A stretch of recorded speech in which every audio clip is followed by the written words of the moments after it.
A King County ordinance limiting ICE activity on county property is going into effect this Thursday. It essentially stops them from using public lots or buildings as staging grounds for enforcement. Now the sheriff's office is addressing how deputies respond when federal agents are in the community. Fox 13's Alejandra Guzman sat down in a one-on-one interview with Sheriff Patty Cole-Tyndall. The new plan is supposed to answer questions and concerns from the community. For example, what happens when federal agents show up and neighbors call 911? I am proud to be among the jurisdictions standing up and acting. The ordinance pushed by County Council member Teresa Mosqueda was approved at the end of March. But back in February, we've all seen the terror that communities are experiencing at the hands of ICE.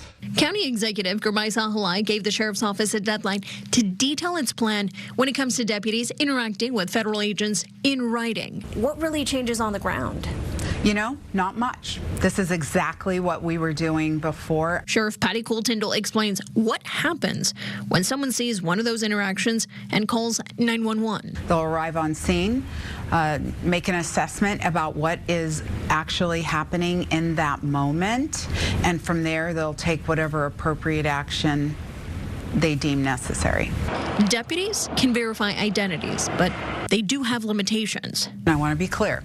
We have no jurisdiction or authority over federal law enforcement officers. So we are not going to be enforcing that mask mandate. When it comes to immigration enforcement, we are not going to interfere with ICE doing their job. Instead, she says deputies will document what they see, body cameras rolling, and pass evidence along to prosecutors. Do deputies have the authority to remove federal agents from county property?